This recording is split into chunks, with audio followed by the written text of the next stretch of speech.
So my name is Jeff Nagy. I'm one of the Disco Network postdoctoral fellows, and I'd like to welcome all of you in the audience with us today to Technoskepticism Between Possibility and Refusal. We are going to talk about this manuscript that we collectively wrote over the summer that introduces this concept of technoskepticism, and we'll kick that off in just a minute. I have a little bit of introductory slides to go through. You can see them on your screen right now. So if you have an access or technology-related concern as this event proceeds, please contact Sharice Chan. You can reach her in the chat. If you have a question, please put it in the Q&A, and we'll turn to audience questions later in this event. And finally, to respect our panelists' privacy, please no recording or live tweeting of this event. This is a closed session. So the Digital Studies Institute and DISCO are both committed to accessibility and digital equity. And as such, we invite all of you in the audience to experience this event in whatever ways bring you the most comfort. There is live closed captioning available, and you can access it via the show captions option in Zoom. And if anyone has a question about that or has other accessibility needs that they would like to make us aware of, please do contact Sharice Chan again in the chat. So this is an event hosted by the DISCO Network. DISCO stands for Digital Inquiry, Speculation, Collaboration, and Optimism. We're a Mellon-funded network of 5 labs with 6 PIs, all of whom are with us today to talk about this manuscript, this project, Technoskepticism. As you can see here on this slide, we aim to integrate critical humanities, social science, and artistic approaches to digital studies. And we foreground questions about the cultural implications of technology to envision a new anti-racist and anti-ableist digital future. I'll introduce the members of DISCO, including our fellows who are present with us today, in just a second. So to introduce you to this project that we're going to be talking about on this panel, Technoskepticism, manuscript that we collectively wrote over the summer, you can see a little bit of information about it on your screen. I'll read some of this. So the general pitch for this book project is this idea that our relationship, as we all know, with technology is often transactional, extractive, and exploitative. And this is especially true for people of color and disabled people. So in this manuscript, we tried to trace the lineages of contemporary AI-generated Black bodies that sing, speak, and speak back to and of us. We also looked at algorithmically generated medical diagnoses that decide who or what is disabled and how we ought to be treated. We also examined the uses of digital nostalgia to belatedly and selectively remember a platform history without people of color. And we'll talk about each of those sort of 3 main subsections in just a minute. So while it might seem contrary or naive, or at worst straight up self-destructive for Black, disabled, Asian, and other people who've been on the wrong side of technology for so long to refuse to participate in what's been called the Golden Age of AI, in this book, we argue for a critical position between the possibility that the sort of outright techno-optimism that our culture so often presents to us as the correct attitude, and outright refusal. And refusal, of course, is an especially precious space of possibility, particularly for those who have historically not been given the option to say no, to evade, or to log off. People of color and disabled people have long navigated the space between saying yes and saying no to newest technologies in ways that can that can empower and energize our awareness of the possibilities skepticism can create. So that's just a little bit of an overview of what we'll be talking about today. And this book manuscript project was accompanied by an immersive digital art project created by Stephanie Dinkins and Josie Williams, who's joining us today, called Technoskepticism Sounding Board, Observation of a Speculative Process. And we're hoping that we'll get to hear more about that as well, too, from Stephanie. You can see on your screen some images of what this looks like. Maybe we'll come back to these images when we're talking about this in just a few minutes. To introduce you to our panelists, we have Lisa Nakamura, the lead PI of the DISCO Network, based here at the University of Michigan. Rayvon Fouché, a co-PI at Northwestern University. Remi Yergeau, another co-PI here at the University of Michigan. Knight Steele, co-PI who's joining us from the University of Maryland. André Brock, a co-PI from Georgia Tech. Stephanie Dinkins, a co-PI based at Stony Brook University.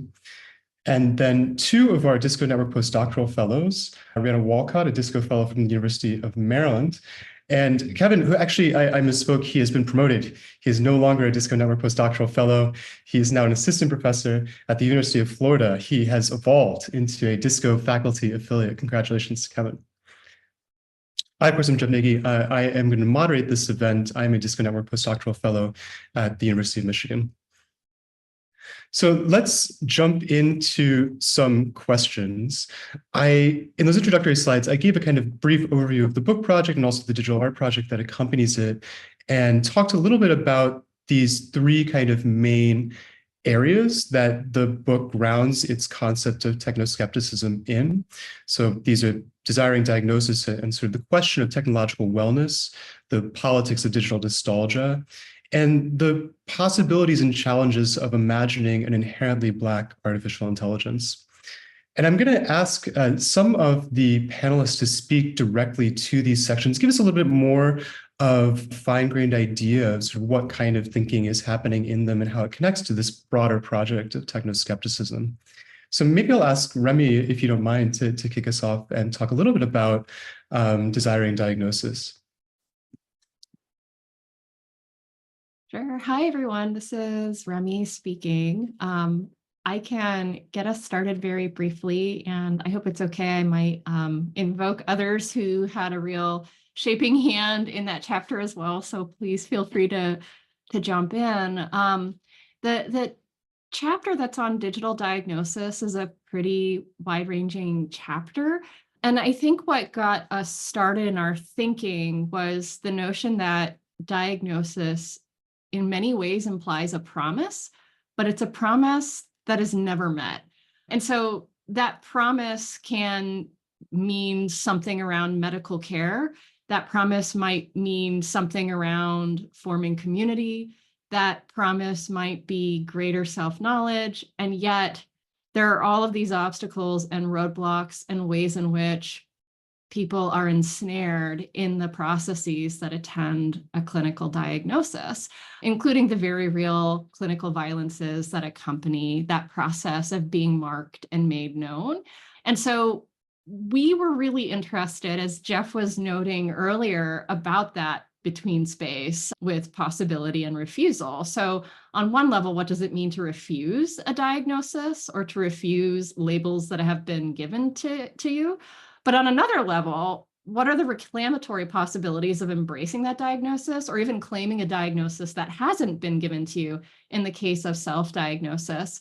So partly what we engage are the rampant news stories we've encountered, especially increasing over the course of the COVID-19 pandemic, on teens supposedly self-diagnosing via TikTok and other social media platforms. For those who are unfamiliar, there have been a spate of news stories that teens are suddenly claiming that they have Tourette's when they don't, or teens are suddenly claiming that they have autism when they don't. And so our position is like, well, what might it mean for everyone to claim a diagnostic label? Like, why is there so much fear surrounding teens on TikTok claiming a particular identity? And what does that claim actually mean or look like? Where we were also really interested was thinking about the notion of fixing as it attends the construct of diagnosis and disability itself. So on one level, when we're thinking about diagnosis is an attempt to fix disabled people. But on another level, there's a broad clinical recognition or consensus that current tools of diagnosis, regardless of what condition or disability experience might think about, do not work or need to somehow be fixed or become better unto themselves. So diagnosis isn't just about fixing disabled people, but fixing the process through which disabled people are identified. And so in many ways, as I'm noting this here, Jeff, that I think really speaks to the sections of the chapter that you are really interested in terms of digital phenotyping and thinking about passive ways of identifying disability through users' engagements with screens. And then from the more reclamatory side, I'm thinking about Aaron, who I believe isn't here, had contributed quite a bit to that chapter on gaming as a vernacular clinic, or thinking about gaming as a therapeutic form and a way of coming to diagnosis through sort of a non-clinical route. And then lastly, David, who I think is in the audience. And so David, if you feel any inclination to type here, was really interested in thinking about the ways in which diagnosis has been charted as undesirable and reclaiming that desirability factor. And so David had in particular wrote about the case of Ashley X, who received what was widely promoted as the quote unquote Ashley treatment, where Ashley, I believe, was 9 years old at the time, was effectively sterilized and given growth attenuating hormones to remain in a childlike body forever for caregiving purposes. And then the last person I'll tag is maybe Rianna, who also I might be conflating chapters. It might have been in the diagnosis chapter or the wellness chapter, had written about coming to ADHD knowledge and thinking about the integration of a variety of tools and re-seeing them through that light. So I will pause here and turn the baton either to Jeff or other people who wish to jump in. Yeah, that's a fantastic overview of these sections, which I also worked on with you, which was a great pleasure. Maybe before we dig further into that, we could hear a little bit from Lisa or from Catherine about the sections that talk about the politics of techno-nostalgia, that sort of promise of techno-nostalgia, and also the threat, maybe the specifically targeted threat that it can hold for populations that are kind of denied agency within these spheres. So. Yeah, glad to talk about that. That's one of the pleasures of getting to be older, is you can actually have digital nostalgia. So we started from a statement that came from Joanne McNeil's book, Lurking, which is a great trade book about the history of social media, where the user became the lurker, right? So she talks about how people have nostalgia for MySpace nowadays. And most people have not used MySpace. MySpace doesn't really exist anymore. Like, they lost all their server data prior to 2019, but they imagine a more free and more fun internet that they have never actually seen, because it's all surveillance, it's all data mining, it's all, kind of algorithmic bullshit, this and that. So we were interested in how we ourselves did remember aspects of the internet that were in fact quite racialized. This is a history that I feel is not gone into enough. So we wrote a little bit about blogs, women's blogs. Also, I wanted to write about Tila Tequila and MySpace. I've since turned that into a book chapter. Because, the bones of social media come from places like MySpace. And MySpace was based basically on stolen features from Asian Avenue and Black Planet. Like, it's quite clear that's exactly what happened. I mean, the MySpace founders even admit that in a lot of interviews and things. I mean, it's not that everybody wasn't doing it, because everybody was, but I think it's the unacknowledged aspect of women and people of color's work making home pages as well. So we really drilled down a lot more into what it meant to be a homesteader or a host, or to have a page with a guest book. Now, some of you all don't even remember what a guest book is, right? Or what web rings are, or blog rolls. Like, these are things that people use to find each other back before we had likes, back before there was curation that way. So, signing the guest book was very akin to acknowledging that you were a guest in somebody's space and that you needed to conduct yourself in a certain way, whereas social media now seems like everybody's doing everything and it's not working out, right? So a lot of the autonomy that people of color had and also created as hosts is in some ways, sadly, somewhat lost in the contemporary kind of field of how people interact online. And there's another section about digital nostalgia that's about the current interest in 80s style and also in bedroom style. So I'm an old one. I don't know what flat lays are, but I read about them, right? So people are kind of hearkening back to a moment they don't remember, like feathered hair and this and that.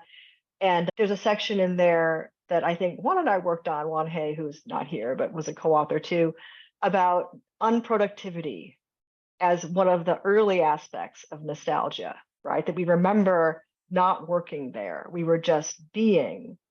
And how, particularly for Asian Americans who kind of struggle with a model minority identity, not being productive, say you're playing games or you're sitting in your blog roles or whatever, is actually a really important mode that the digital doesn't really offer anymore.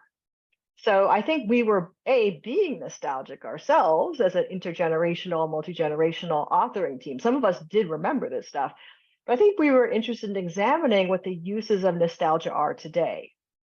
Is it simply to feel bad about what we are living in now and to idealize a past that we never had?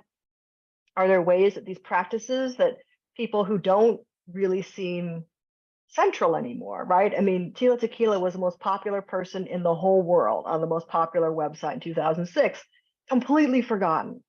I mean, is it coincidental that she was a Vietnamese refugee, that she was a sex worker, that she was queer, the first out queer woman on television, right? I mean, I don't think it is coincidental. Like, those things get lost in histories of innovation that tend to privilege men, So I think we're pushing for different ideas and a different kind of memory about who was doing what and where they were doing it. And also kind of trying to advocate in some ways for the unproductive, nostalgic internet, trying to reclaim a little bit of that space that we were always there, right? Is there some way for us to feel somewhere between refusal and possibility around digital nostalgia? Yeah, if only Slack lived up to its name, right? It's unfortunately very interested in productivity and not in the kind of productive you're imagining. But maybe we can change that. We'll see. I want to maybe give Rianna or Kevin a chance to talk about the third sort of major subsection here, the one that investigates the possibility for a Black AI. I'll hand it over to Rianna. Do you want to kick it off? Yeah, sure. Kevin, join me, yeah? So we started this, I think, from a position of just like wanting to, this chapter really focuses around play and around Black play and about how Black people recognize each other and what kinds of styles inform Blackness. So we were thinking about that in like visual terms, but also in linguistic terms, thinking about the fluctuation and the remix that goes into creating a recognizable, a tangible, like Black style of speech. So that comes from, thinking about not just like AAVE or patois or like MLE, Black British English, but the sort of shifts and remix that happen between those different types of speech. And what we were questioning here was whether AI, including things like large language models and image generators, could participate and recognize these forms of Black play that are so intrinsic to a Black style. I'm going to jump in. Kevin, sorry. Yeah, I felt that point directly at me. It's the Blackness through Zoom. No, so I actually started from a little different position than Ree. As those who are close to me know that I typically start from a place of skepticism within this industry. A lot, just you see certain patterns that you are also vigilant that you're not. You don't want to contribute to being a problem, right? And so much of the writing process with this book, the topic that we were talking about, the communities that we were talking about, we were all very much kind of cautious that we wanted to not contribute to being a problem, but at the same time produce something that was useful at the same time. My entry to playing with the system was to get evidence that already proved that I already believe that this AI system was out to get me, right? So it's like, look at it, it's doing the thing that I already thought it was going to do. And actually, through playing with it in the ways that it was successful and in ways that it failed, I find myself having fun in ways that felt guilty, and at the same time having this kind of responsibility of, Ree and I were trying to train it on a particular culture, and at the same time asking, like, do we want it to be successful? Like, do I actually want this thing to learn the thing that has been that I've held very sacred? So it sitting in a lot of complex, conflicting tensions, and being in a community of scholars that, quite frankly, just with the sheer numbers of us, we very rarely ever came to complete 100% consensus on anything, right? And working in those tensions and letting those tensions be productive, I found to be just really, really exciting. André, I think you wanted to jump in here to say a little bit more about this section, so I'll pass it off to you.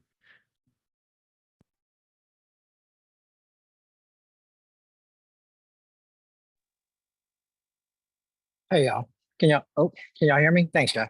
So I did some of the initial writing on this particular section, and I think I came at it a slightly different perspective from both Rianna and Kevin, but also from Ray and Aaron. So I wanted to contribute a little bit of my thinking. And some of this came up during the recent conversation that I was blessed to have with Beth Coleman and Lisa Nakamura on the Octavia Butler AI. So one of the questions that I've been getting asked as the AI hype continues to metastasize is, what is the concern, responsibility, enactment of Blackness with respect to AI?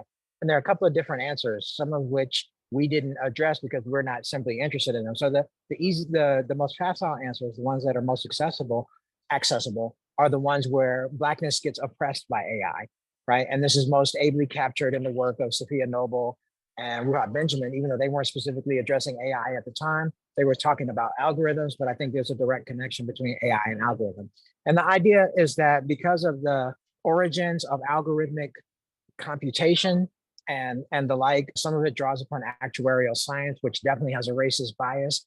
There is no modern Western institution that will incorporate AI, that will use AI without necessarily having a racialized perspective on how that AI can be deployed. And here I'm referencing also Victor Ray's fantastic article, A Theory of Racialized Organizations.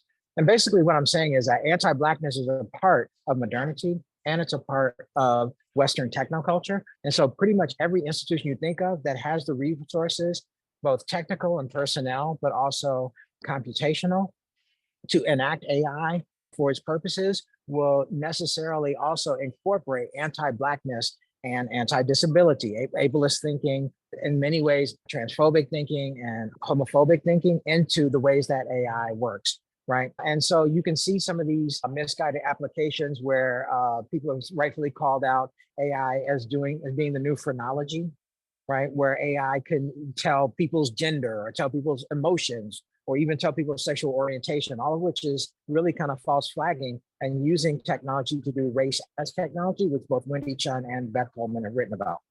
What we ended up doing for technoskepticism is something different. And Kevin and Rianna have really articulated well some of the things that we were trying to do, not necessarily in opposition, but as a different approach, a different vector towards understanding what AI does. So my emphasis on AI, and I must say that I'm reluctant to address it fully, is that I'm more concerned with Black life than I am concerned with the ways that the world already oppresses Black people, right? And so some of the things that Kevin and Rianna discovered while we were going through this, the ways that ChatGPT can actually fairly well replicate Black, British, UK slang or Jamaican patois to translate certain documents, right? But fails at signification, are part of the ways in which we played with, and by signification, I mean signifying discourse, and we can talk about in the Q&A, right? Are ways that we thought we could actually push AI to do something transgressive, something beyond its imperative, something beyond its libidinal capacity to actually take Blackness as a mode of seeing the world,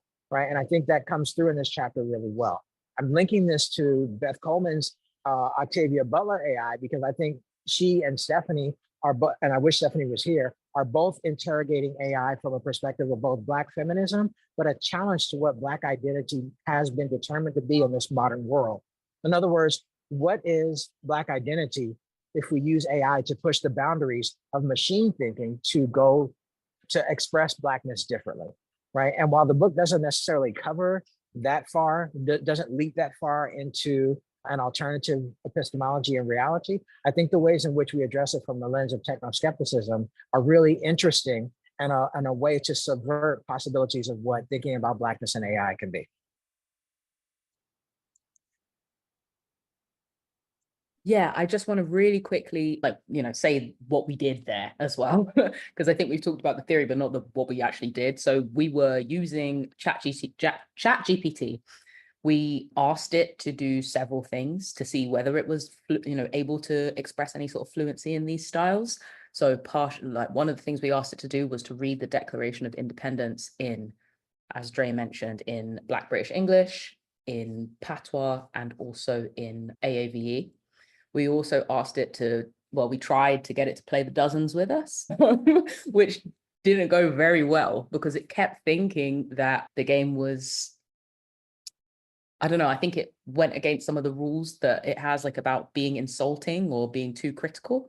So a lot of what happened was that, something that Black people theorize as play was, seen as an attack or as aggressive, which I think said quite a lot. So in the end, to get it to that point, we had Josie, who thankfully came through with this jailbreaking tool, which, you were able to transform ChatGPT into like a Black characterological figure. So you would unlock a Black person and it would become the do anything now version of the AI and, sort of embody a Black voice or a Black style. Again, not amazing, but we had to regularly remind it to stay in character when it did that, but it did make some clear attempts of like AAVE stylization during that.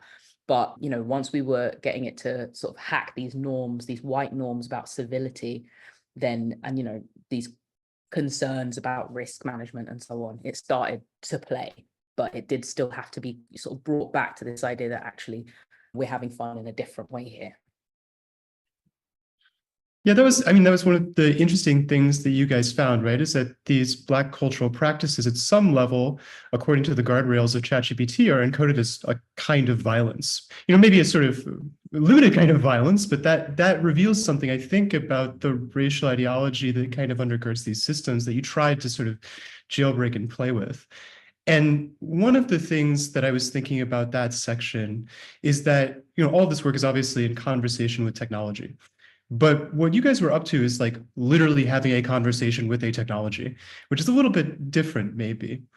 And, Josie was super instrumental in making that happen by sort of teaching you these kind of prompt injection techniques, right? These kind of manipulative jailbreak techniques that get past some of the guardrails. And I guess when I was thinking about being in conversation with technology, literally, I was thinking, of course, of Stephanie's work. And Stephanie, I was hoping you might be willing to jump in right now and tell us a little bit about the digital art piece that you and Josie made alongside this manuscript as a sort of accompaniment for it. And if you like, I can share those slides again if you prefer. Either way, Jeff, it doesn't matter. But first, I want to say that I talked to some friends about playing the dozens, Black people, at my AI assembly this summer, and they did not want to deal. They thought of it as violence, even when I was thinking of a benign, kind version of it. So it becomes a question that's somewhere in between, not necessarily the people and the machine, but how we nurture that thing into being, which is why it's so important, the idea of being able to prompt or ask it to do anything now, or take the time to actually nurture it into what you would like it to be able to do for you versus taking the machine that is given to you, right? Because we know we're given this machine that is not necessarily made to support the things that we want to do. But if we step away from it, we know what it's going to do. If we walk into it, engage it, we have a chance of doing something somewhat differently. From that, I will say that the project that we made is basically a document of process, and I think it's basically that. And I'm going to share a link that if people want to go into it, they can. It's a Mozilla Hubs piece where we documented part of the process and just threw it up, sometimes using some AI to make, some of the images that came from it, sometimes using the documentation of some conversations like between Ray and David directly.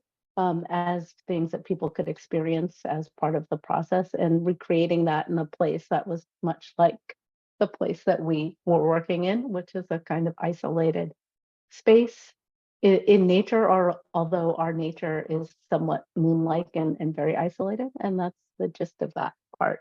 But I do think that the prompting, the play, right, the do anything now, the coming up to content creation rules, looking at those rules and deciding how to then engage them are like crucial for all of us, right? Crucial. That's where I land on the whole thing. Thank you.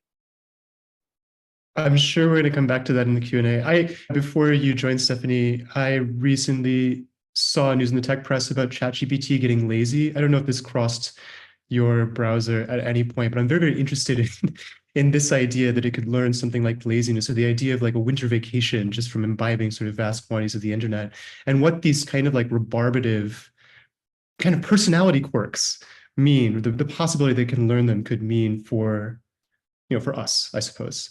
But we'll come back to that. So you mentioned kind of the space that we were doing this in, right? Sort of out in this place called the Highlights Foundation in rural Pennsylvania, pretty isolated. And we've talked a fair bit now about what the book says, kind of what's in there content-wise. We haven't really said much about how all of that stuff got produced, right? Which was, I think, pretty different from the standard way that people go about writing a book manuscript. I mean, maybe even you can see from the number of people on your screen right now that this is not your typical academic monograph, right? There were, I think, 16 of us involved in the production of this text, which is like, 15 or 14 more than the typical academic book. So I would love to hear people talk a little bit about even just the mechanics of this process, like, what did we do? How did the book get made? What it was like, where we did it? Ray, maybe I'll kick it over to you since we haven't heard from you yet to tell us a little bit about that. Afternoon, everyone, or morning if you're in some part of the world. Yeah, so I think it just kind of pushed me to think about the actual process of it. And so I think part of that has to be put in a different context. So the previous summer, the PIs collectively collaborated on a book titled Digital Optimism, which is another thing that we are not talking about. But the idea is to get together and, I'm going to say break, or re-engineer or rethink the way that humanists do their work together. So for me, one of the things I was most excited about was the experiment of it. The idea of bringing together a group of people who traditionally write by themselves in solitary spaces on their very specific subject matter, and ask that collective to write together. And the process is, as you probably would understand, that it's bringing together a group of people, asking a series of provocative questions, and then figuring out how to break down these ideas, concepts, thoughts, queries, inquiries, and all of the tangential threads coming out of that, and create a single project. Not a single voice, but a single unified project. And unification is a troubling and difficult word to think about. And when we talk about unity and disunity, I would say that they are both in high relief in the conversation. And part of what was going on is we went through the process of really thinking about how to work collaboratively together. So I think that was a part of the experiment.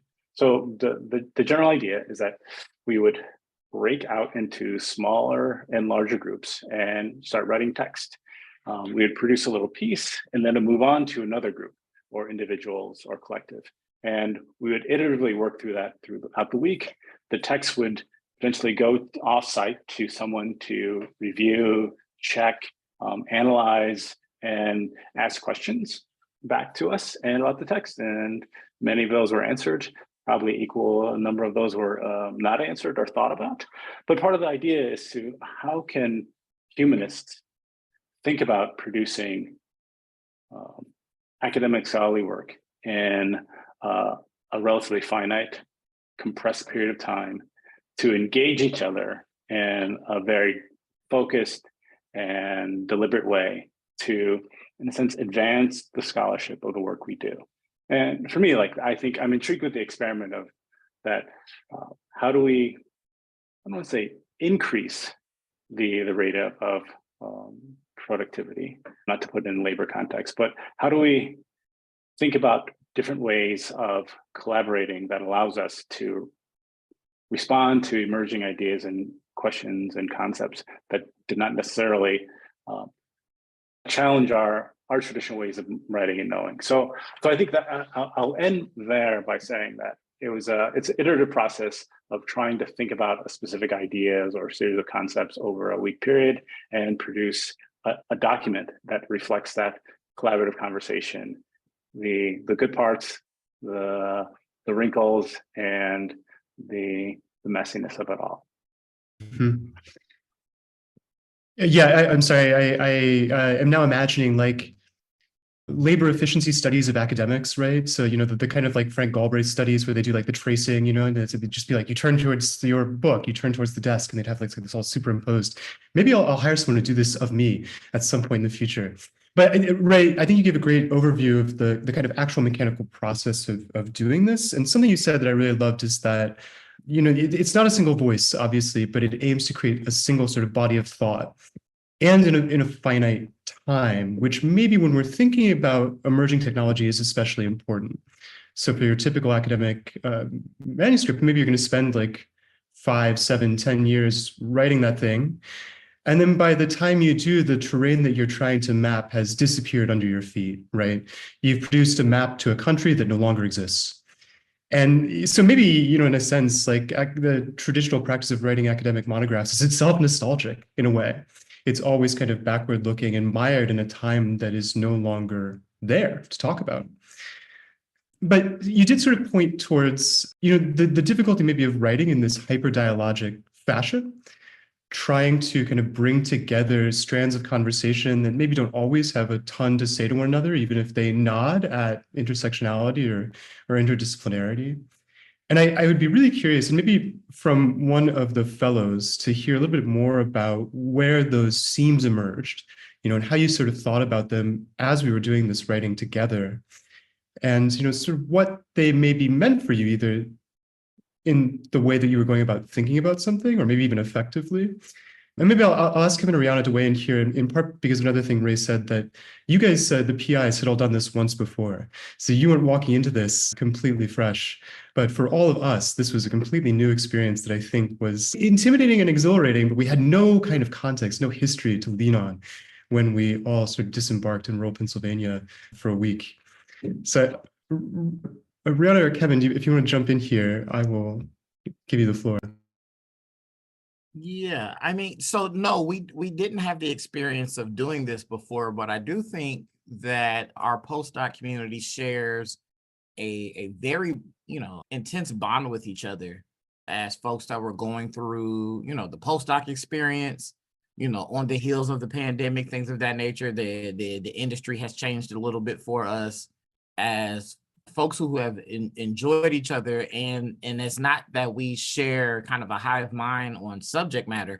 We argue all the time when we're together, but we enjoy each other's company, and we're all like differently but equally ridiculous, right? So like that part of it was actually really helpful for this experience, right? So you write a solo author book or even a co-author book, there's an assumption that there's a coherence of argument throughout the book for everyone there. And that's not necessarily what the goal was here. This was very much more in the style of my family arguments, right? I don't state a thing necessarily to convince everyone that I'm right, and then we move forward. I'm gonna say my piece and I'm gonna go on about my business, right? So that happened often. I mean, I think the theme of the book kind of came from one of those moments, and when we're all talking, Ray and Stephanie would say something. I'm like, well, I don't agree with that at all. I'm gonna just drop this in here and run away, right? So having those moments, though, I think it's productive, right? I mean, there's a trust there that we can disagree and still be in community, be in harmony with each other, right? So it even breaks down what it means to have a coherent book. If you're reading this book because we all agreed on the subject matter, that's going to be a failure, right? But I think, again, it's how do we sit with tension, and how do we allow those tensions to be productive, right? And that, for me, makes this book incredibly Black, right? Plus, like, I think the book opens up a lot more questions than it closes as well. Like there's like so many points in the writing where we're asking these very open-ended questions. Like, I don't think we like, I mean, specifically, like, I'm definitely thinking about the Black Style chapter. We did not come to a conclusion about whether this was, you know, and also questions like, is this a good thing or a bad thing? That's not what we were getting at. Like, we weren't asking something as reductive as that. Like, we were, you know, like that wasn't the point, really. It was, again, it was about occupying this point in between optimism and refusal, this skepticism, right? This sort of like, we're kind of watching what happens, and we're monitoring it, we're talking about it, but you know, some of us will use it, but we'll use it at our own pace and in our own ways, I think was a lot of what came through, you know. So it wasn't, and you know, in that sense, us working together in the way that we did, like everyone's touched every chapter, you know, being able to weave in the anecdotes in the way that we did as well, made that a much less intimidating process than it would have been otherwise. And yeah, like again, that I think what we ended up with isn't a book that, you know, it's not your traditional monograph, of course. Like, it's got this multi-voiced aspect to it. It's got, you know, different experiences embedded within it. Even, you know, the anecdotal evidence that comes up, the images that we're using, you know, like, I feel like it had a lot more, like quite a lot of personality in it even as well. So, and that was nice. That was nice to walk into. It was nice to walk into that week and then leave feeling like, you know, you just done a week of squabbling, but but we got there. I was going to jump in just for a moment, Jeff, if that's okay, to say, you know, I think the piece about this not being a traditional monograph is what's so interesting. And I share Ray's enthusiasm about the experimentation portion of it.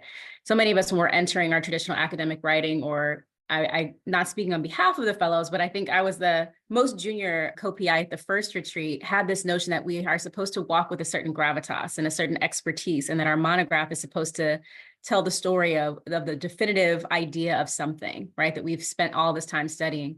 And the kind of lovely part about this process and this retreat was that there was no possibility for that.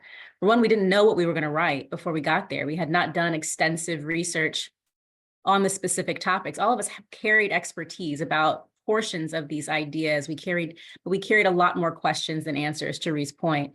And so it removed that weightiness that comes with a lot of academic writing, that this must be a definitive stance, that I must prove something, to Kevin's point, that everyone should agree with me by the time they finish reading this, because we knew that that wasn't the case. And once you kind of lean into that freedom of, I'm writing to figure this out alongside other folks, I'm writing to work through the large questions that exist in a society rather than provide answers to them, it's actually kind of a lovely writing experience, even though it doesn't maybe feel like that at the start. I think we all kind of landed in that place of reflection that this is something that is a very unique process that maybe academia doesn't provide us enough opportunity to do, which is to be truly curious with a group of other curious folks and to see what comes of that curiosity, even if it's not something that's going to get us promoted or get us tenure or win a book award, right? We weren't trying to achieve any of those things. And I think that that freedom allowed for a lot of possibility.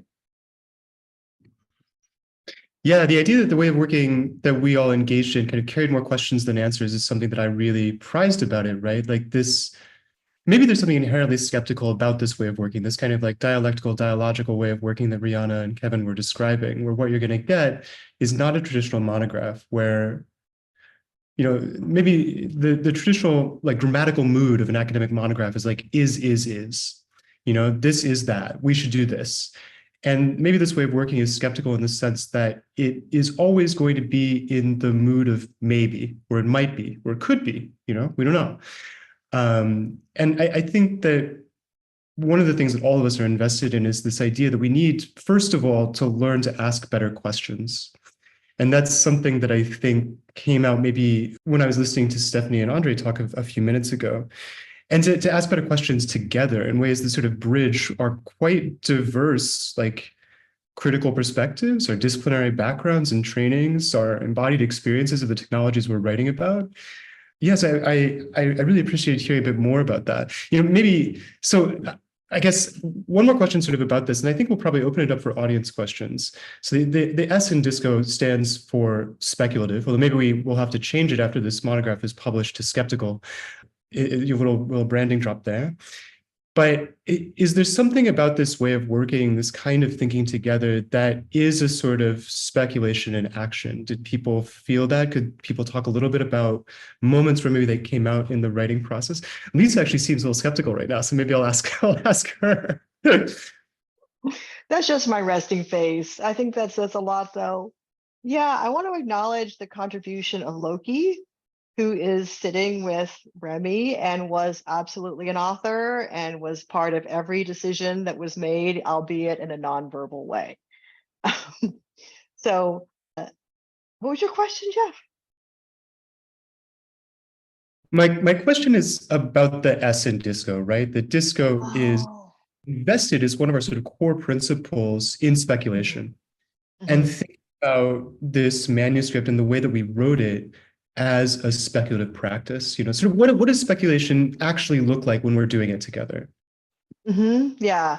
Well, I think the root of speculation is to see, right, that we're a multi-generational group of people from lots of disciplines, and we're all seeing different things, but we're seeing them in real time together, which I think was one of the greatest parts of this. I mean, when I read the manuscript, and it's made its way through peer review, kind of like it's at a press. So we can talk about that a little later where people could find it. It's in some ways really impressive to me that it is as unified as it is. And also when I read it, I don't remember what parts I wrote and what part other people wrote. I do know, though, that everybody contributed equally to this. So my thinking as I read this is every single person, regardless of seniority or experience, has a voice and has a point of view, right? They have a speculative bent, right? And it's everybody has everything they already need to write. It's just a question of it coming out, right? It being seen by other people, but also seen by yourself. So I think the role of the facilitator was to force it into the page, right? So once it was there, it could be seen and then it could be played with. Kevin, I think you wanted to jump in here. Yeah. So earlier I said that the process in the book for me is Black. It is this question of like, what does it mean to speculate, right? It's, for me, speculation is very much a kind of like this process of to understand the future, we have to look backwards, right? It is always this memory that has both, both pleasure and pain in it, these moments of joy and these moments of betrayal in our history, and understanding that all of those things are still possible for a future, right? So I think, even in the writing the book, we ask questions because to give a definitive answer limits how humans behave, right? We can give you this information and you can do what you will with it, is a much different ending point than suggesting that, the answers that we're going to give you is going to definitively, move us towards a freedom or move us towards doom in any kind of way. That's not our jobs, right? Our jobs is to process this and allow you to do whatever you will with it. So that's very much how the style of conversation that I'm used with in Black tables, at Black kitchen tables. I'm gonna tell you what it is, and you're gonna do what you want to with it, baby, right? Like, whatever you do, we give you the space to do. And for me, that is very much what makes this, feel so Africana to me. Sorry, I bounced out for a second. My power supply is at my foot and I just kicked the power off. So I think part of what is also kind of getting to Jeff's question is, for me, back to the experimental idea, I thought I still, over the 2 summers that we've done this, things I've really enjoyed is the revealing nature of kind of the individual and collective practice of knowledge production. You kind of have to walk in that space feeling a bit naked at times and exposed, and how you think, you write, you bring together ideas, or you create. And oftentimes we talk about that, of how we write, how we produce, how we question, how we think. But it's different to be in the room with a group of people day after day. It's not 2 hours in a coffee shop together with someone. It's day after day, morning to evening.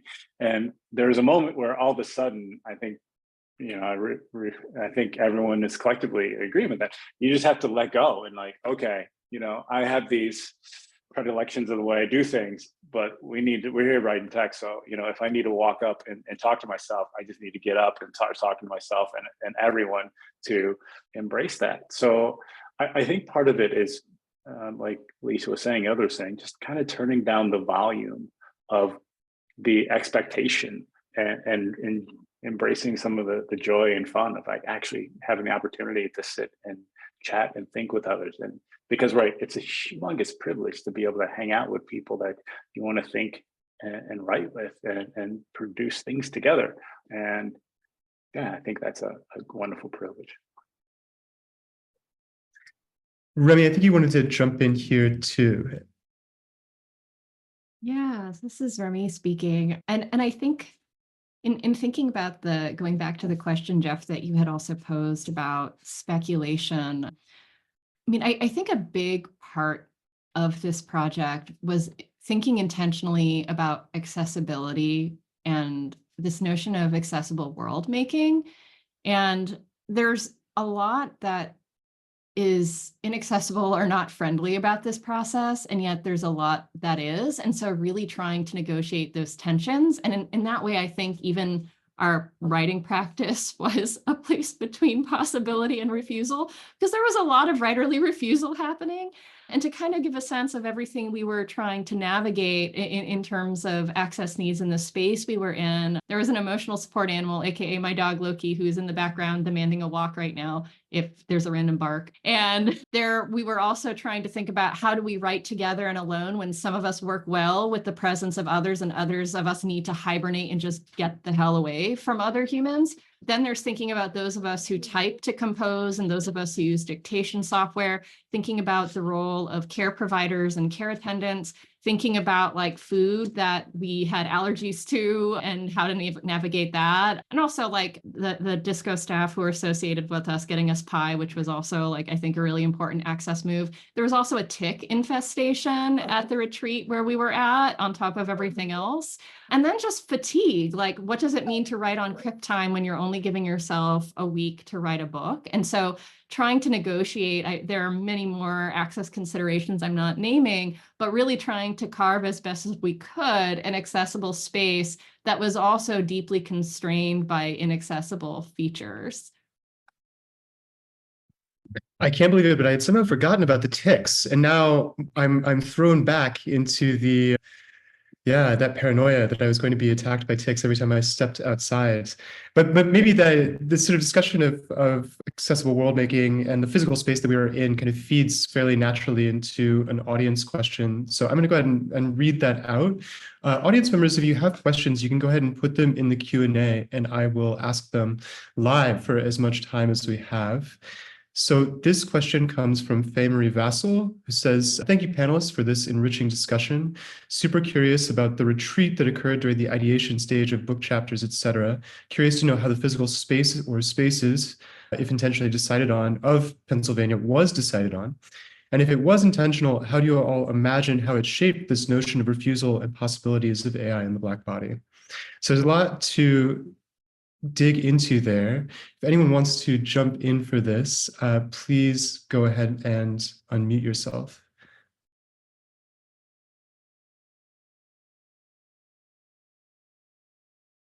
Is this the part where we talk about? Yeah. All right, let's do that. So we drove up. It was Ray and Rhea and I think that, you know, the refusal part began just as we pulled in, I think, to the location for us in a lot of ways. It was very rural.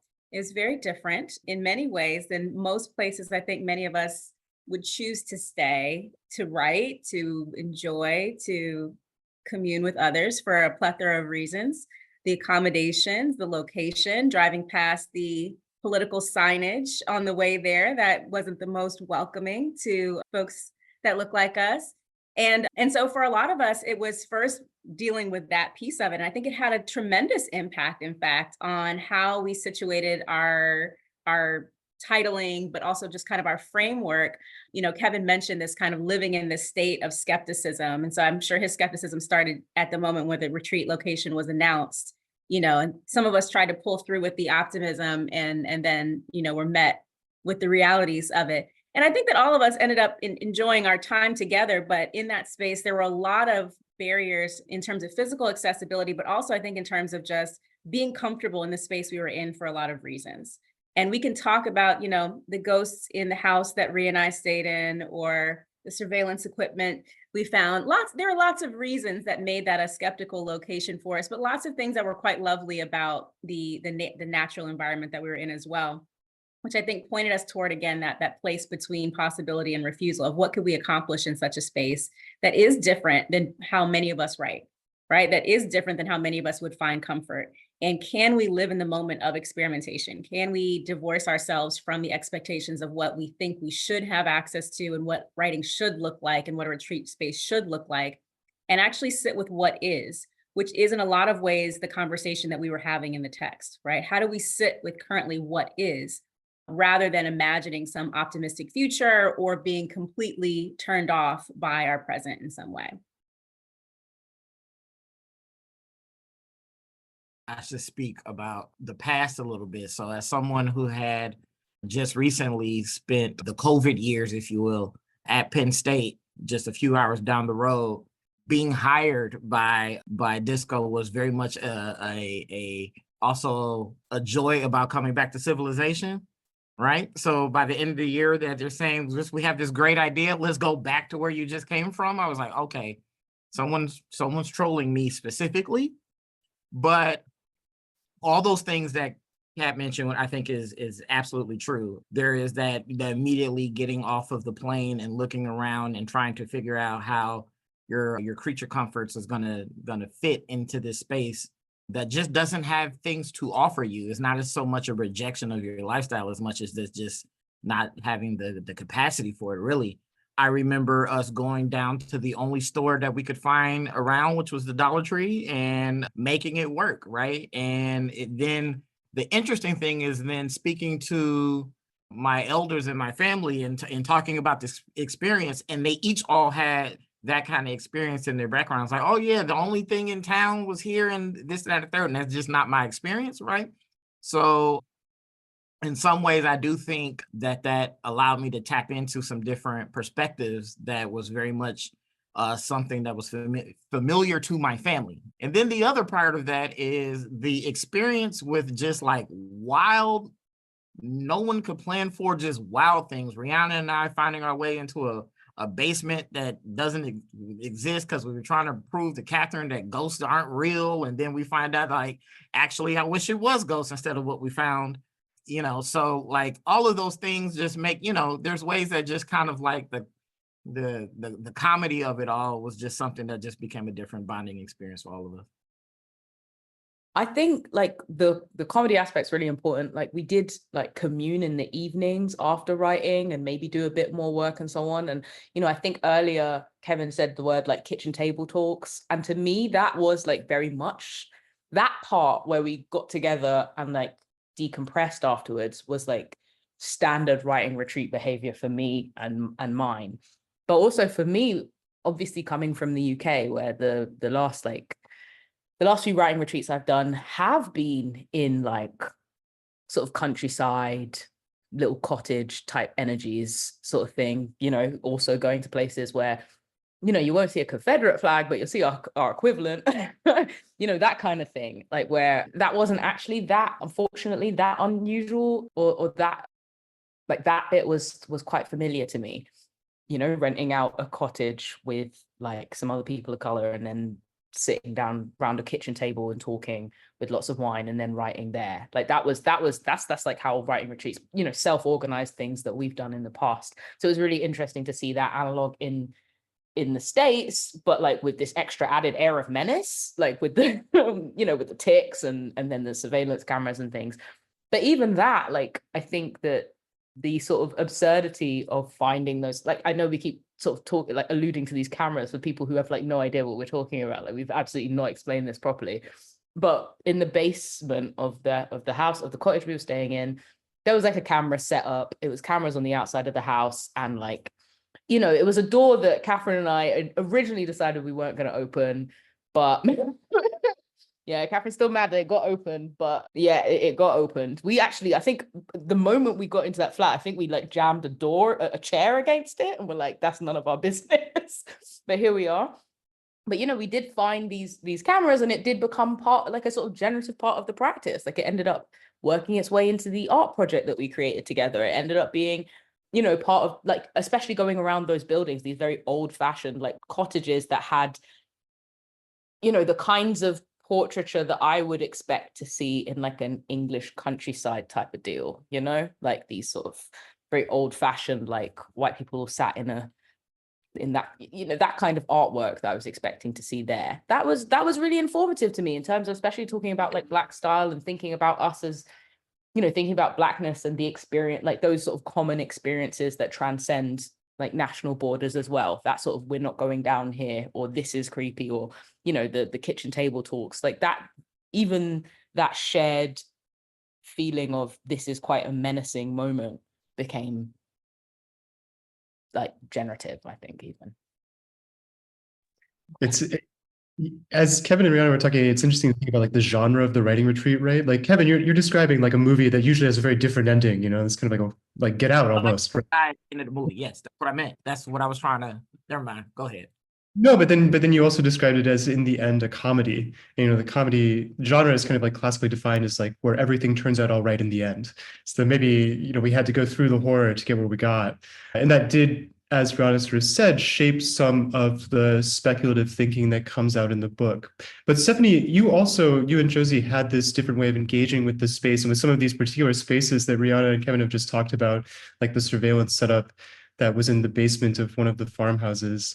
Could you tell us maybe a little bit about how in Technoskepticism Sounding Board, you provided a different sort of reflection on like the weirdness of this place that we all went together for a week? I can try, Jeff. I mean, you know, sadly, that's a space that I'm used to, and it was perfectly fine for me, right? Like being in the space, ambling in the woods and watching. But yeah, you know, it had this very specific setup, like that weird semicircle of cabins that we stayed in, right? You know where your cabin was, Kevin. You were on that semicircle, right? Like it was very particular, but I'm gonna maybe hit on what Kevin was talking about a little bit, because I think that one of the things it allowed for, right, because it harkens back to a lot of things and perhaps opens some space for time travel, right, in our minds and the way that we think about where we are, how we are, what we can do, but not only to the past, but to a future and how we want to engage that. And I found that, like Kevin's actual statement just before, really interesting, because it's like going to that place where you just, you know, you can't really just relax in it, but you have to think about what's going on there, and you get to the kitchen table and the idea of what is, as Catherine was talking about, and then how you engage what is and deal with that and what comes out of it, to me was really interesting, right? So the awkwardness of the space, for me, you know, just mobility wise, getting around the space was odd. I'm driving for David, forget about it, right? It's like how you get around that space and what you negotiate, but it pulls up a lot of places to think from, that I think maybe we don't engage that often in that way, right? And I found that quite interesting about the space, right down to like our meals, right? Our collective meals.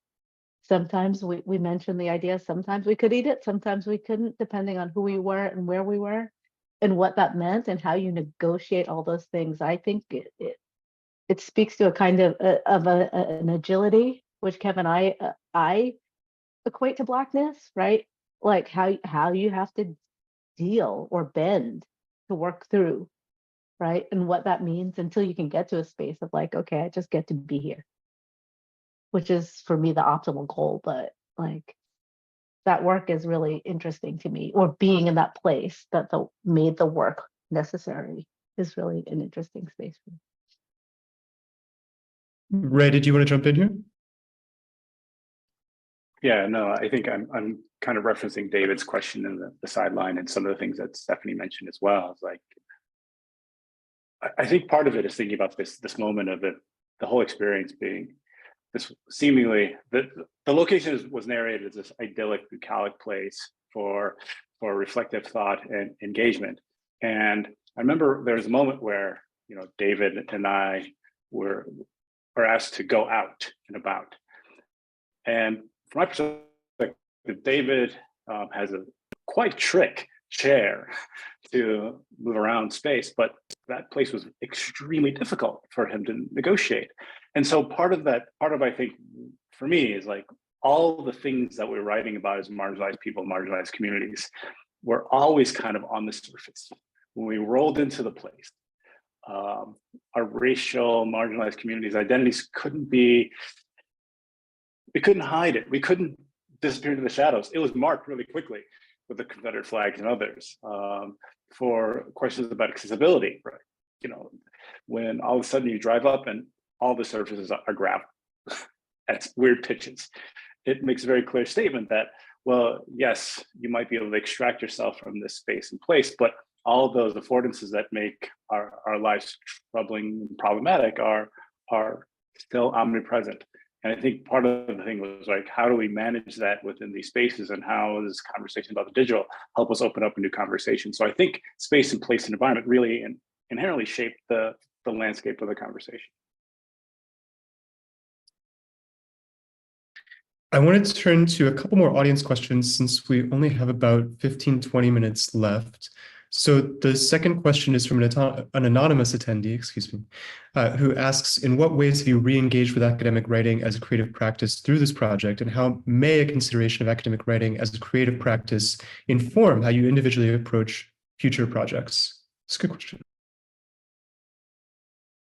I'll maybe say a quick word here. I direct our program in digital studies and the arts and humanities. And so I'm fortunate to work with a lot of graduate students who are digital humanists doing very interesting work across a variety of platforms and thoughts and disciplines. And in that class, we spend quite a lot of time thinking about what would it mean for most of us who are humanities scholars and are not used to thinking about our work as creative practice, to shift our thinking in that way. And to, instead of approaching a possibility of writing a text, to building, making, and creating. And we sit with that for a good portion of the semester just to imagine how that changes our interaction with the ideas and questions and tools that we might use and encounter as a part of that praxis. What would it change about what our expectations are for what would come out of it? What would it change about the kinds of questions that we feel comfortable asking, about the different tools that we might engage with, about who we might work alongside? It changes nearly every element. And even when students end that semester, which some do with a written text, many don't, but some end with a written text, it still helps us renegotiate, I think, what the expectations are we set for ourselves in terms of creativity and experimentation. And I think that that's the kind of lovely thing, that shifting our thinking away from I'm going to write a thing to I'm going to create, I'm going to experiment, I'm going to build something, I'm going to make something alongside other people can do for our work as academics, even academics who are committed to continuing to produce text, that it changes the kinds of text you might produce, and it changes the kinds of questions you might feel comfortable asking in those texts, right? When you have access to geospatial tools, or you have access to tools that do these other kinds of things for you, you might feel free enough to ask a different question than you were originally trained to do, or that you think is within this disciplinary box in which you find yourself. And I think this kind of work that we did at the retreat is a part of that process, right? We're not all DHers, so to speak, but we all are humanists who are engaged with the digital and are really trying to work toward thinking more creatively and thinking more about creative praxis. And I think that that really comes through in a lot of the work that Disco is doing and thinking about doing in the future as well, is how do we create things that can be picked up, used, thought through in ways that are different than the traditional academic press and publication schedule allows us to do.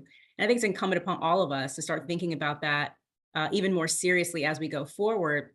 Even those of us who are pre-tenure and are thinking about, well, I have to produce the rote kinds of things. I hope what this kind of process does, and Ray and I have had this conversation, is allow those of us on the other side of that to try to make some space for people to do different kinds of work in order to show off their expertise, their curiosities, their thinking in ways that are rewarded potentially by the academy, but even more importantly, that actually have impact in a public as well. And so really, this is a reminder, I think, to a lot of us to continue to push for that and to push for those possibilities for junior faculty and for graduate students to be able to think more creatively and to actually be recognized for that kind of creative thinking.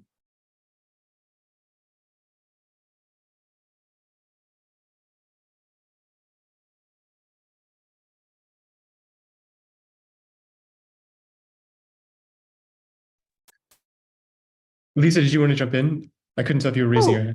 Yeah, I was. That'll be really quick. The question about how to work, I think, has two pieces for me. The place where we went is actually a place for children's book authors. So everywhere we went, there were posters and books meant for 5-year-olds, 10-year-olds, and 12-year-olds, which was important for me because I wanted to write a book people could read, meaning they could understand it, but also they could read it while this stuff is still happening. So that was one of the justifications for meeting in this way. I mean, as David has said, it's a privilege to all get to go to some place together and be supported, get donuts, have your flight paid for, all that. But the reminder that readers are people and they want to read about your stuff in language that they can understand, but also, well, it still matters. So the fact that we are hoping to get this book out 2024, right? It's actually kind of incredible given what the publishing cycles are usually like. And we had the proposal in press's hands like 8 weeks after we came back, which is also incredible. And I think that's a great thing for junior people because the problem is always time. Like, no one cares at my stage how fast I write, but I think there's a lot of pressure on people to make something happen quicker. And also it's helped me as a co-author because when I sit with my students, if we're co-authoring, I know I have a better sense of what they might need. So we might sit together so I can give instant feedback. I remember reading through drafts and seeing Remi say something was good, and I would just feel this stab of pleasure. Like when you get old, no one tells you your stuff is good anymore. You just don't ever see it. It's just not a thing. You give it, you give that feedback, but you don't receive it. And the feeling of like such happiness when someone would like something, you can't get that if you're writing separately. It's just not there. Like it might have been given, but you didn't receive it.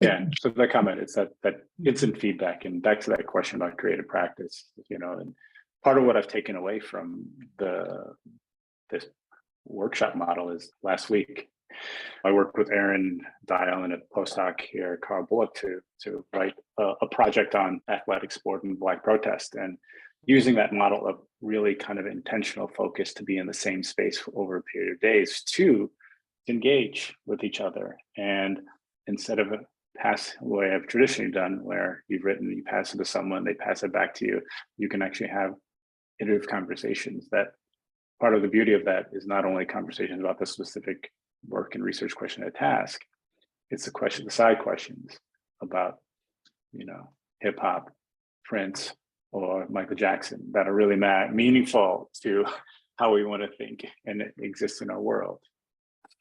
So that was it.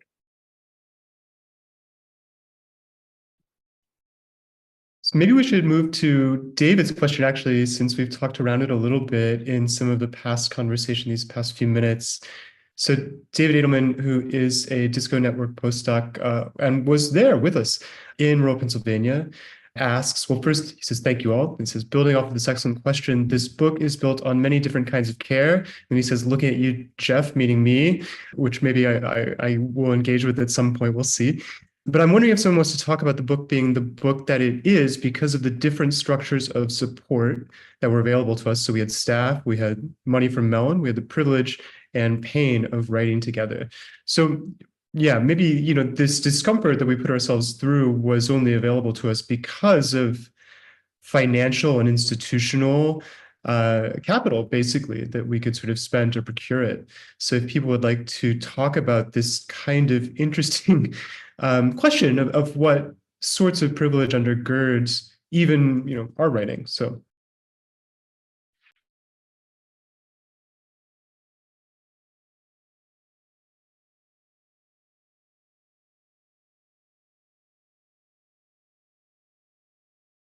Conversation about privilege. Okay, so I would like to hear Jeff.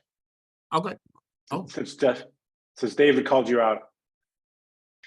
Right. So he's referencing a conversation that he and I have had at many times, a sort of multi-threaded conversation about care and the value of care as a concept, of which I am somewhat skeptical, I suppose. Like I often want to ask, what does care obscure? What does the rhetoric of care kind of make it impossible to see about the ways that care can be coercive or violent?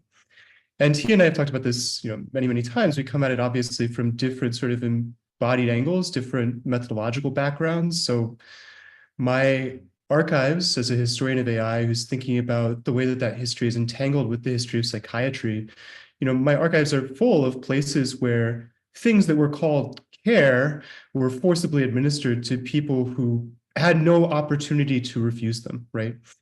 And the administration of that care was often entangled with the project of building intelligent systems, building diagnostic systems, building artificial intelligence as we know it today.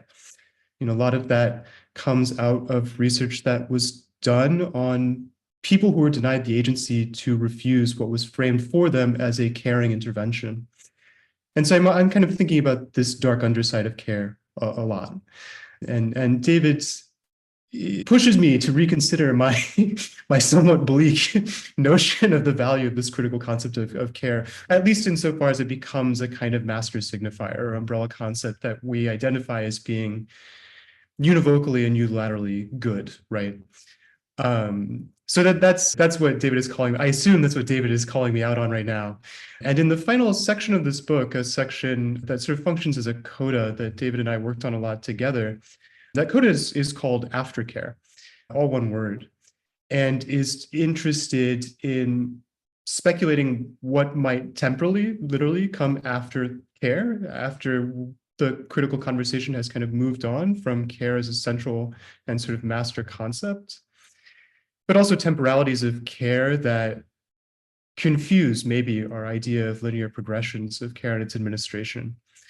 So that's what David, if you're in the audience and you want to correct me if I've misread my call out, you can call me in the Q&A. But that's Ray, what I think David was asking me to speak about here.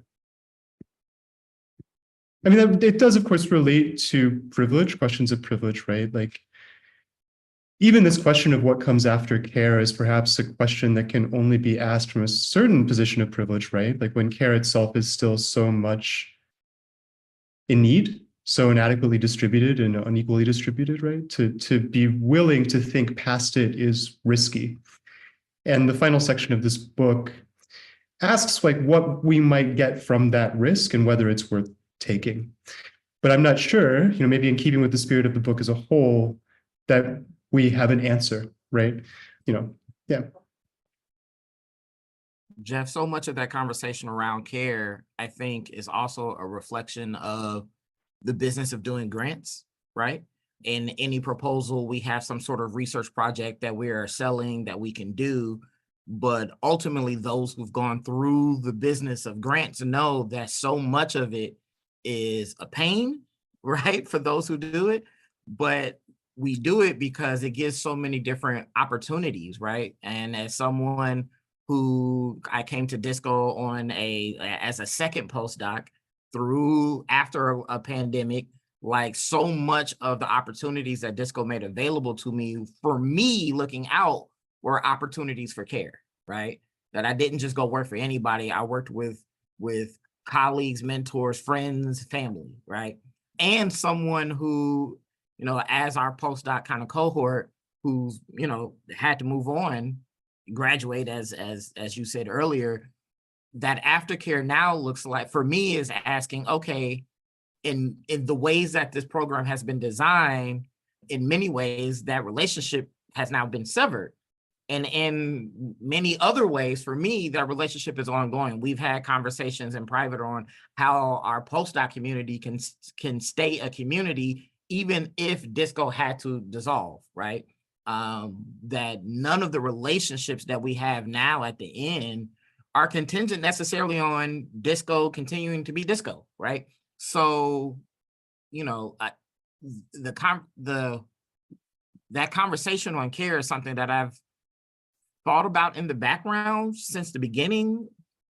It absolutely, for me, is this relationship between how people who have privilege choose to use their privilege and also give space to folks to refuse, right? If you haven't gone to that extra step of giving the opportunity for that person to say, no, I don't need it, I'm cool.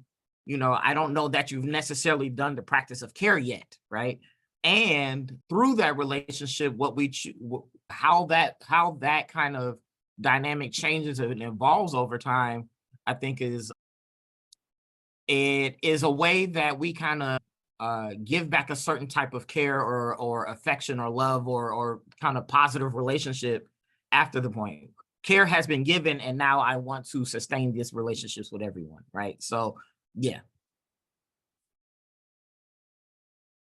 I want to jump in and point out, since we're talking about sort of material institutional structures of care, ones that sort of made this process possible, that we got together out in the woods for a week and wrote a book manuscript. Two people that we haven't actually mentioned yet, Angela Carter, who provided live captioning while we were all out there as an accessibility practice, and Barbara Ruling, who facilitated all of this, who sort of kept us all on task and helped us kind of get over ourselves in a way, at least for me, right? Like when it came to the sheer crippling anxiety of sitting down in front of a blank Word document that had like 4 other people in it that were sort of waiting for text that I might produce at some point in the future, maybe, kind of pushing us past all of that and forcing, well, not forcing, but enabling this kind of unusual production for, I see Rianna is shouting forcing, I think, but she's muted. Enabling this pretty atypical collaborative speculative kind of production to be possible. So Rianna, do you want to jump in with a thought about privilege and care, or no? Okay. Well, we have time for 1 or 2 more thoughts or one final question. We're in the last couple minutes. David has jumped back into the Q&A, and maybe I'll read what he says. Maybe we can give David the final word here. David jumps back in to say that care is messy, but that he will always call out material manifestations of care and interdependence in the interests, I'm sorry, I'm amending his quote here, in the interests of sort of advocating, I think he would agree with me, that he is an advocate for a pleasure and pain politics. So yeah, I think that is where he and I come together. Thinking about care in this way that is a bit more material, a bit more nuanced, and maybe more productive. Although David, now I'm sure will jump back in the Q&A to ask me if I mean productive in the Foucauldian sense. And then we'll just keep going, so then we'll have to actually prolong this for another 3 or 4 hours to get to the bottom of that. So I'll maybe stop there. Does anyone on the panel have any final thoughts, since we are just about at time? Ray does, okay. Well, I guess one of the things that I think we've done this, but I would like to do this in public. I would like, as one of the PIs, to thank all the postdocs and all the staff who have supported the project throughout the whole process. As one of the PIs who felt that the postdocs added so much intellectual energy, heft, excitement, and just beautiful ideas to the project. Thank you. I appreciate it greatly. It's been a pleasure to be able to be part of a collective with you all. And again, thanks.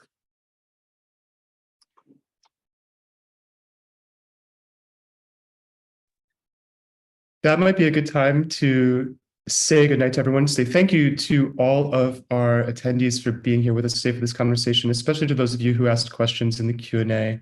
Thank you as well, as Ray just said, to the staff who makes all this possible, including this panel. So Giselle Mills, Jessica Hill-Riggs, Sharice Chen, and I'm sorry, I'm trying to pull up my own list of thank yous, which I cannot find because I have 6 different windows open and they're all on my tiny laptop screen. If I've neglected to thank you, I very much apologize. Veronica Thomas, thank you. Lisa, for reminding me of that, who does all of our comms and slides. Speaking of comms, please do stay in touch with us. You can find us on X at @disconetwork_, the same on Instagram, or you can visit us on our website, www.disconetwork.org. So thank you all for coming, and good night. Yeah, hope to see you again soon.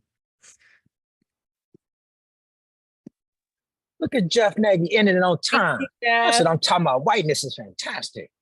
What? Get off the phone, Dre. Thanks, Jeff. Bye, everyone. Yeah, take care, everyone. Catherine, no, before y'all Wait, hop off, can I ask we- if I can take a little screenshot of Yes. y'all? Yeah. I'm gonna turn my camera off, but just ignore me. Okay, I'm gonna turn my camera off, but you'll hear me. Okay. Let me stop the captions so then I can, so that they actually show. Okay. I'm going to Ready? stop recording.